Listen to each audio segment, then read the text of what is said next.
Tudo ok. Vamos começar, então. Essa aula, então, como eu estava falando para vocês, ela é destinada mais a gente um pouco de metodologia, né, de projeto, né, metodologia de artigo, né, na verdade todo projeto culmina, né, ou numa monografia ou num artigo que vai ser publicado, certo? E aí eu estou focando mais em metodologia de revisão de literatura, né? Narrativa ou sistemática? A pergunta é essa, né? E por que eu faço essa pergunta? Porque como a gente já viu, essas perguntas, essa definição metodológica, ela vai depender exatamente do tipo de pergunta que você está utilizando, né? A gente já viu que quando a gente trabalha a revisão de literatura, a gente tem vários tipos de revisão de literatura. Basicamente, elas se dividem em dois subgrupos, né? As narrativas, deixa eu pôr um vermelhinho aqui que eu acho que fica melhor, as narrativas, tá? E as revisões sistemáticas, as quais as sistemáticas a gente pode fazer uma revisão de análises de dados, a gente pode fazer uma revisão de estudos quantitativos de campo, por exemplo, a gente pode gerar novas abordagens a partir de observações de estudos de caso, e a gente pode integrar vários tipos metodológicos para gerar conhecimento e responder uma determinada pergunta clínica, né, que são as classificações das revisões sistemáticas, meta-análise, sistemática, qualitativa ou integrativa, tá? A narrativa, como a gente já viu, ela está ligada a perguntas mais básicas, né? E aí, obviamente, se a gente está falando de pergunta básica e pergunta clínica, isso vai determinar o tipo de método que você vai usar e os parâmetros que são necessários para responder cada uma dessas duas perguntas, tá? Então, vamos lá. Quando a gente olha esse próximo quadrinho aí, né, a gente já viu um pouco dessas divisões em outras aulas, então a gente já sabe as divisões da revisão narrativa, né, geralmente responde a uma questão ampla, a sistemática é uma questão mais específica, certo? As fontes da revisão narrativa geralmente não são especificadas, né, enquanto na sistemática a gente tem que especificar de certinho da onde a gente tira essas fontes e tudo mais.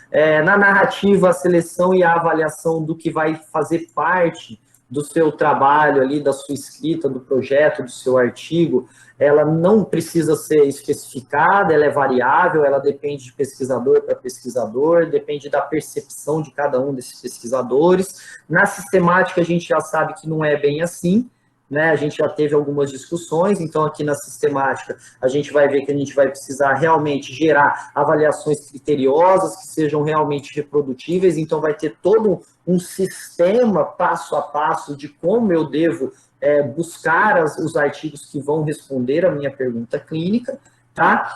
Na revisão narrativa, geralmente a gente usa uma síntese, uma abordagem mais qualitativa, enquanto na sistemática a gente usa uma síntese mais quantitativa, e aí na narrativa, às vezes a gente se baseia em algumas perguntas clínicas, enquanto na sistemática, frequentemente a gente se baseia em perguntas clínicas, né, em pesquisas clínicas para responder a nossa pergunta clínica. Mas esse quadro aí, ele é um quadro assim mais geralzão, né, que vai diferenciar aí os dois tipos de revisão, né, principais de revisão, a narrativa e a sistemática. Vamos ver então quais são agora as características metodológicas mesmo, o que tem que ter escrito na metodologia de cada um desses tipos de revisão. Então, se você vai lá construir o seu projeto, de repente, ou você vai lá construir o seu artigo, o que precisa ter na hora que eu vou escrever a minha revisão narrativa, certo? Então, olha só, primeira coisa que você tem que fazer é deixar claro, né? Isso é óbvio, tá aqui assim, ó, indique que o estudo será, por que será? Se você estiver escrevendo um projeto, você vai falar assim, ó, este estudo será realizado através de uma revisão narrativa. Agora, na hora que você estiver escrevendo o seu artigo, você vai escrever, esse estudo foi realizado através de uma revisão narrativa. Então, é por isso que eu pus essa distinção aqui, né, para vocês lembrarem do tempo verbal, né? Se você está escrevendo um projeto, você vai escrever, você vai identificar lá na sua metodologia que é uma narrativa, usando o tempo verbal no futuro. Mas se você está escrevendo um artigo, você vai usar esse tempo verbal no passado. porque o artigo significa que você já está respondendo aquela pergunta que você criou no projeto. Enquanto você está em projeto, não, você ainda vai fazer aquilo. Então, tome muito cuidado, que muitas vezes, quando você escreve um projeto, às vezes você escreve no passado, né? E muitas vezes, quando você vai escrever o seu artigo, você quer reutilizar aquele método que você escreveu no seu projeto e acaba esquecendo de passar essa metodologia que estava no futuro em passar para o passado, beleza? Mas é necessário você indicar, então, que aquele estudo é uma revisão narrativa, certo? Quando você indica que é uma revisão narrativa, não é necessário, tá? Porque isso já vai predizer que a abordagem dela é qualitativa e o nível da sua pesquisa é exploratório. Mas é sempre bom você destacar isso, né? Porque às vezes o avaliador ele vai pegar no pé pela falta desses dados, tá? Então eu vou lá e coloco assim, ó, este estudo será ou foi realizado através de uma revisão narrativa, de abordagem qualitativa e profundidade exploratória, certo? E aí vocês vêm e colocam o tema. Sobre a temática, sei lá, qual a prevalência de ansiedade em universitários? Pronto, certo? Até aqui, galera, até aqui, ó, isso aqui, ó, são elementos essenciais da metodologia de uma revisão narrativa. Os outros, palavra-chave, base de dados e ano de publicação dos artigos que serão utilizados para sua revisão, eles não são obrigatórios estar explícitos na metodologia. Mas, como eu sempre falo, é bom colocar. Tá? Por quê? Porque alguns avaliadores vão lá e pegam no pé e falam assim, mas você não indicou nem qual é a palavra-chave, não indicou nem qual é a base de dados, não indicou nem quais são os anos que você vai te utilizar, de que ano a que ano. Então, assim, não caiam nessa, tá? Ela não é necessário, mas não deixe de colocar. Coloquem, tá? Coloquem. É uma coisa tão simples vocês colocarem. Às vezes, galera, não coloca o ano, porque de repente você vai usar um negócio lá de 1970, que é uma literatura original, que você precisa citar mesmo, e aí vai querer trazer coisa de 2021, e de repente você pensa assim, nossa, mas se eu colocar isso na metodologia vai ficar muito estranho. Não coloca, mas as palavras-chave e a base de dados, coloquem, tá? Pelo menos isso coloquem. Bom, agora para uma revisão sistemática, né, para a gente escrever uma metodologia de revisão sistemática, a gente precisa indicar algumas coisas a mais e tomar alguns cuidados a mais do que numa revisão narrativa, né? Então vamos lá, ó. Primeira coisa, a gente vai seguir aquela mesma sequência dos elementos essenciais. Então eu vou indicar primeiro que tipo de estudo, né? Se for projeto eu coloco no futuro, se for artigo eu coloco no passado. Então eu vou indicar que é uma revisão sistemática. Como eu falei para vocês, o fato de vocês já escreverem que é uma revisão sistemática já prediz que a gente vai ter uma abordagem quantitativa, né? E já prediz que o nível de profundidade do meu estudo é descritivo. No entanto, é sempre bom você colocar isso na metodologia aí da sua pesquisa, do seu estudo, do seu projeto, do seu artigo, enfim, tá? Depois, na sequência, você vai relatar o seu tema. E, obviamente, vai indicar quais as bases de dados que você vai utilizar. Eu coloquei alguns exemplos aí, como a Cielo, Scorpions, PubMed, BVS, Web of Science, tem mais, tem PepSiC, tem periódicos da CAPES, tem um monte de bases de dados que vocês podem utilizar, tá? Até a biblioteca integrada da UNIT, ela pode ser utilizada como base de dados, beleza? Bom, isso tudo é essencial na sistemática, galera. Não pode faltar nenhuma dessas coisas na sistemática, tá? Além disso, eu preciso indicar quem são os meus descritores, né? Esses descritores, galera, olha o que eu escrevi aqui, ó. Lembre-se que os mesmos deverão ser verificados nos bancos de terminologias. Citam-se o DEX, o MESH, o BIREME, tá? Tem outros também, né? E óbvio, quando a gente vai fazer as pesquisas com descritores, né? Depois que você definiu os descritores lá e tudo mais, você vai ter que usar esses descritores em pelo menos 2 bases de dados, certo? Então, você foi lá, entrou no DEX e definiu, o meu descritor tal para ansiedade vai ser esse, o meu descritor para saúde mental vai ser esse, e aí agora eu vou definir quais são as minhas bases de dados que tem que ser, que eu vou usar nas minhas bases de dados, que tem que ser pelo menos 2 em uma revisão sistemática, tá? Além disso, na hora que vocês forem trabalhar com os descritores, vocês precisam indicar quais são os operadores booleanos que vocês vão utilizar. Então, o que são operadores booleanos? São essas terminologias aí que vocês vão colocar entre os descritores na hora de fazer as buscas nas bases de dados. Então, é óbvio, né? Geralmente vocês definem de 2 a 3 descritores, tem gente que define até 5 descritores. É óbvio que quanto mais descritores você definir para a sua pesquisa, mais ampla ela vai ser, né? Mas a utilização dos operadores booleanos de forma correta também ajuda a você amplificar ou direcionar melhor a sua pesquisa. Então, quando eu uso o operador booleano AND, por exemplo, ansiedade e saúde mental, significa que os artigos que eu vou selecionar, todos eles vão apresentar esses 2 descritores lá no texto, tanto ansiedade como saúde mental. Agora, se eu escrever ansiedade ou saúde mental na busca lá dos meus artigos, o que vai acontecer? Ou vai vir todos os artigos que tem ou ansiedade ou saúde mental. Então, vai vir o quê? Os que têm saúde mental e ansiedade no mesmo artigo, mas também vão vir só os que falam de ansiedade e só os que falam de saúde mental. Então, a quantidade de artigo que vai vir vai ser muito maior, certo? E aí, óbvio, né? Se vier alguma coisa que você não deseja, por exemplo, você está falando muito de ansiedade e saúde mental e está vindo muita coisa com depressão, e você não quer depressão. Então, você pode pôr ansiedade e saúde mental, not depressão. Aí, o que ele vai fazer? Vai pegar os artigos que têm ansiedade e saúde mental, mas todos que citarem alguma coisa relacionada à depressão, ele vai isolar, tá? Então significa que lá na minha base de dados, lá se eu entrar no PubMed, jogar os descritores com AND, lá eu já faço o filtro do que vai vir direcionado, se eu uso AND, OR ou NOT, isso.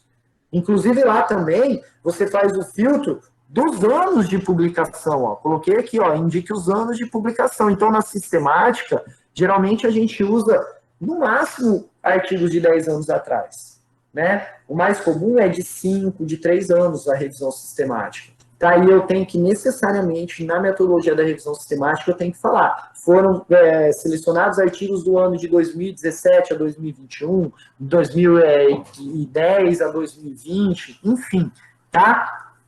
Esses filtros que eu estou falando agora, de operadores booleanos e de anos de publicação, geralmente você faz tudo isso lá na base de dados mesmo, né? Você vai lá e já joga isso, e lá na base de dados já vem todos os artigos que estão relacionados com esses primeiros parâmetros que são definidos aí na sua metodologia da revisão sistemática, tá? Bom, na sequência aí, eu tenho que indicar agora os elementos que são complementares, que eu chamo, né? Que são os critérios de inclusão e os critérios de exclusão. Uma coisa que é importantíssimo vocês entenderem é que critério de inclusão não nega critério de exclusão, né? Por exemplo, vocês acabaram de verificar um critério de inclusão que pode ser idioma, né? Então, eu posso colocar lá assim, ó. Como critério de inclusão, serão selecionados somente artigos publicados no idioma inglês, certo? Isso não significa que o seu critério de exclusão são artigos publicados em outros idiomas. Não significa isso.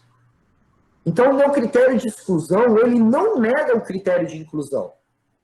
É igual assim, ó, eu quero analisar quais os impactos no aumento da violência doméstica em mulheres. Então, qual que é o critério de inclusão aí? Não, mulheres. Né? Então, significa que o critério de exclusão são homens? Não. Então, assim, ó, dentro dessas mulheres, quem são as mulheres que eu não vou pesquisar? Então, por exemplo, dentro dos artigos publicados em inglês, quais são os que eu não quero? Certo?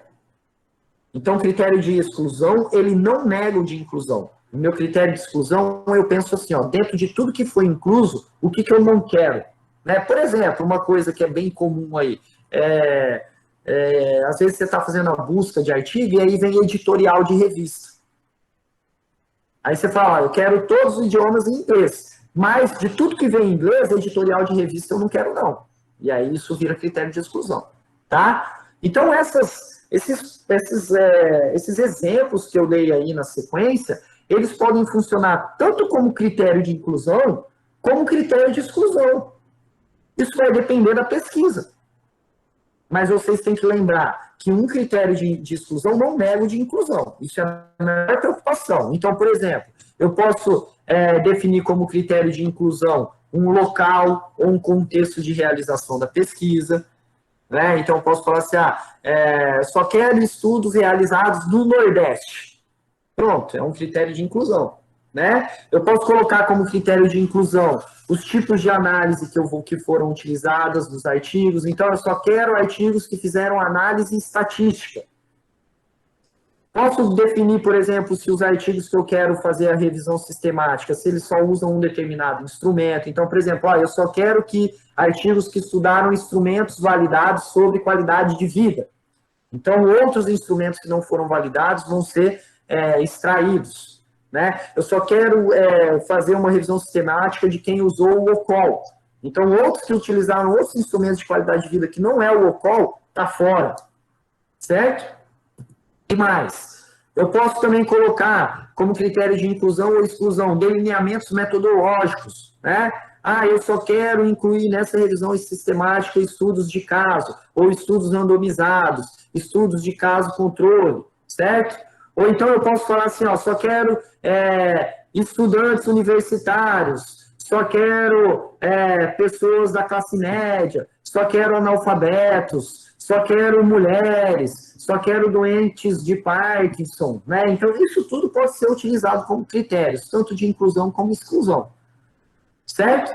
Então, você vai lá, vai definir esses critérios de inclusão, e aí, a partir do momento que você joga os descritores e obtém aquela grande quantidade de artigo, aí você vai aplicando esses critérios de inclusão e vendo os que não te servem dentro de todos esses critérios de inclusão. Então, por exemplo, vamos supor que aí você fala assim, eu quero somente estudos que sejam randomizados, né? Então, o meu critério de inclusão são estudos randomizados. Mas dentro dos estudos randomizados, eu não quero os estudos randomizados que tenham uma amostra menor que 100 pessoas. Então, é um critério de exclusão dentro dos estudos randomizados. Então, toda vez que eu penso critério de exclusão, eu tenho que pensar dentro daquele critério de inclusão o que eu não quero. Então, geralmente, o que acontece, galera? A gente define primeiro os critérios de inclusão e, às vezes, no meio do processo, né, de leitura dos artigos que foram selecionados, né, pelos parâmetros que a gente definiu como inclusão, a gente começa a perceber que algumas coisas que podem ser retiradas como exclusão.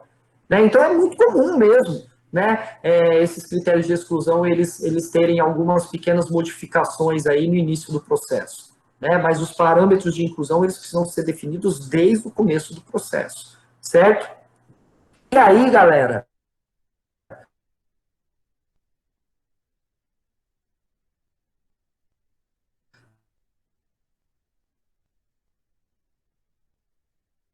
então, vou dar uma pausa aqui, só para vocês olharem um pouquinho para mim aqui, ó. Então, vamos supor, tá? Vamos supor que você resolveu ir lá na BVS e lá na PubMed, certo? Aí você foi lá e jogou os descritores, né? E aí você pegou lá, então vou aqui, ó, vou pôr a questão, vou pôr os descritores, certo? Esses descritores já vão estar com os operadores booleanos, então vou pôr aqui, vamos supor que eu pus um operador booleano AND, já defini nas duas bases de dados os anos de publicação, certo? E já defini, por exemplo, que eu vou querer publicação em inglês, certo? Aí eu vou lá e jogo essas características dentro da BVS. Aí vamos supor que a BVS me volta com 125 artigos. Aí eu vou lá e jogo na PubMed. Vamos supor que a PubMed me volta com 110 artigos. A partir desse momento, eu preciso saber como eu vou selecionar esses artigos para conseguir o resultado da minha revisão. Mas como eu estou escrevendo a metodologia, isso já tem que estar previsto. Né? Então, como é que eu posso fazer isso? Eu posso primeiro falar assim, ó, eu e o meu pesquisador, eu e o meu parceiro de pesquisa, porque tem que ter pelo menos 2 pesquisadores fazendo essa conferência, tá, galera? Não pode ser um só, tem que ser pelo menos 2. Tá? Da mesma maneira que para uma revisão sistemática tem que ter pelo menos 2 bases de dados, para fazer a conferência dos artigos selecionados, a gente precisa fazer isso com avaliação por pares. Não pode ser só uma pessoa, tem que ser pelo menos 2. Então, vai lá, os 2 vão lá e verificam que tem uma quantidade de artigos duplicados. Então, eles vão lá e retiram os duplicados. Aí, vamos supor que quando eles retiraram esses duplicados, tinham 225, eles perceberam que 50 artigos desses eram duplicados. Então, eles tiraram 50. Então, sobraram quantos artigos aqui? Ó? Se eu tinha 235 menos 50, eu vou ter 185. Então, sobraram aqui, ó, 185. Ah, como é que a gente vai fazer agora? Ah, então agora nós vamos ler o título. Ah, e aí na hora que eu li o título, eu excluí mais uns 100, porque eu vi que o título não estava adequado com o que eu queria. Então, 185, né? Porque aqui saiu 50. Então, eu excluí 100 pelo título. Aí, sobrou aqui. Aí, eu fui lá. Eu e meu parceiro lemos os resumos e percebemos que os resumos, alguns não estavam de acordo com o que eu queria, com o que a gente queria. E a gente entrou num consenso de tirar 50 deles. Então, tirei 50. Então, sobrou 35. Aí, esses 5 aqui que sobraram, eles vão ser lidos completos. Então, vai ter aqui a leitura completa. E aí, vocês vão ver se, de repente, eles estão de acordo com os parâmetros, né? Tanto você como o outro pesquisador que está te ajudando, se eles estão seguindo os parâmetros que vocês viram de critérios de inclusão, e, inclusive, aqui, já ir fazendo a leitura de outros parâmetros mais agora para excluir.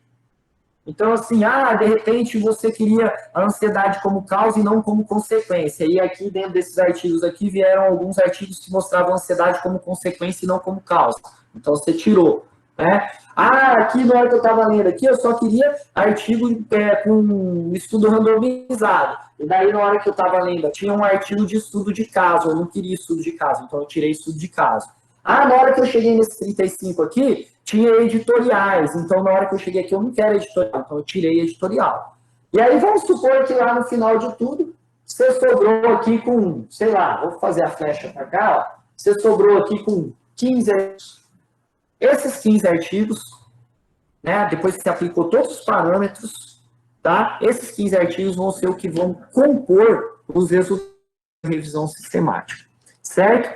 Então, essas definições que eu mostrei aí agora, né, e que estão aí no slide, né, então, assim, ó, primeiro, né, 2 pesquisadores devem fazer o quê? Citam-se: identificação dos artigos publicados, leitura dos títulos, leituras dos resumos, análise de artigos completos, e consenso entre os pesquisadores, que significa assim, ó, depois que a gente leu os completos e a gente viu os quais tinham os parâmetros que a gente definiu como inclusão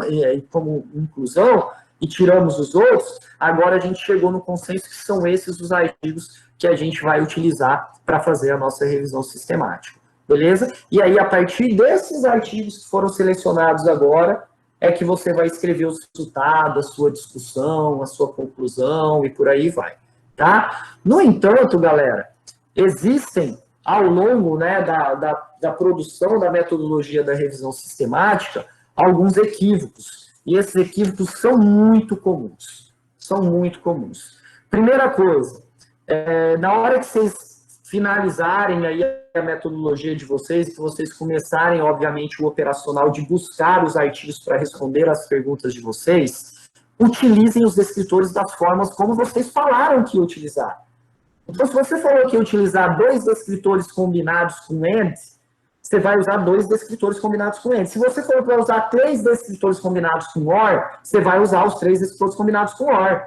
Né? Então, por mais que pareça loucura isso, tem gente que define um método no trabalho, mas na hora de fazer o operacional faz de outra maneira. E a coisa mais fácil é o avaliador pegar os descritores, jogar na base de dados e ver se está batendo esse número inicial aqui de quantos artigos vem quando você coloca os descritores. Tá? Então, isso é um equívoco muito comum. Outro equívoco comum, inserir outras revisões na revisão sistemática. Não se faz revisão sistemática utilizando artigos que são outras revisões. Se eu vou usar outras revisões dentro da minha revisão de literatura, eu vou fazer uma revisão narrativa. Revisão sistemática, ela está trabalhando com revisão de estudos primários, estudos que fazem coleta de dados, que avaliam análise de dados. Tá? Não se usa outras revisões dentro da revisão sistemática.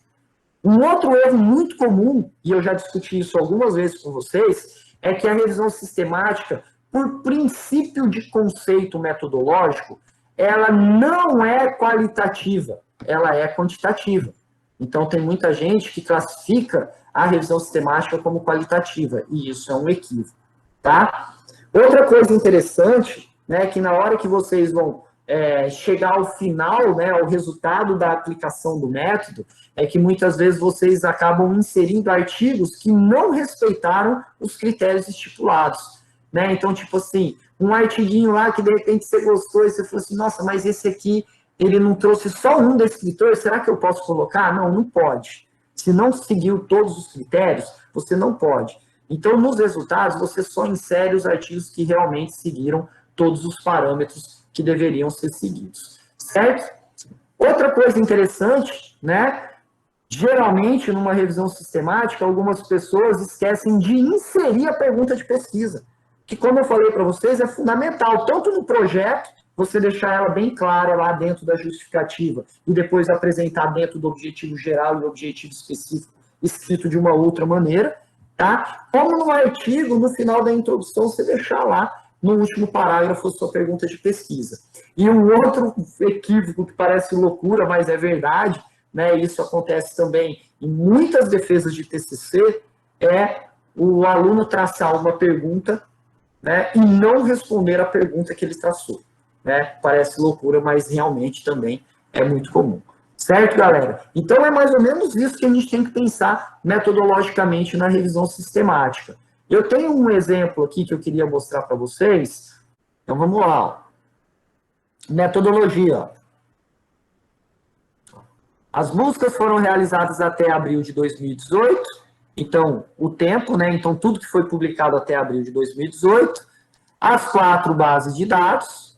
Aí ele coloca as palavras-chave que foram utilizadas. Depois coloca os fatores de inclusão. Ó, fatores de inclusão. Artigos que avaliaram a relação entre sintomas de ansiedade e qualidade de vida, bem-estar em uma amostra de pacientes com doença de Parkinson, estudos realizados em humanos sem limite de tempo em inglês. E o exclusão. Foram excluídos artigos que avaliaram o efeito da ansiedade na qualidade de vida em pacientes com outras patologias. Publicações como editoriais, cartas ao editor, revisões da literatura e artigos com objetivo de validação. Certo? Aí depois, ó, a forma como os pesquisadores fizeram a extração das coisas. Ó. 2 pesquisadores independentes fizeram a extração dos dados, documentaram o nome dos autores, ano, local do estudo, desenho do estudo, tamanho da amostra, sexo, idade, critérios utilizados para ansiedade, qualidade de vida e doença de Parkinson. Os dados foram revistos e qualquer discordância foi discutida entre os autores. Então, aí é o processo, é a etapa, né, de chegar ao em consenso entre os 2 pesquisadores, como eu falei para vocês, que é uma etapa importante dentro do processo de revisão sistemática. Beleza? Galera, então é isso aí, ó. A revisão sistemática, ela tem um pouco mais de parametrização, né, na hora de definir o método, né, mas depois que definir o método, ela é meio sequencial, assim, né, você construir uma tabela com os artigos selecionados, fazer a discussão, e aí vai embora, certo?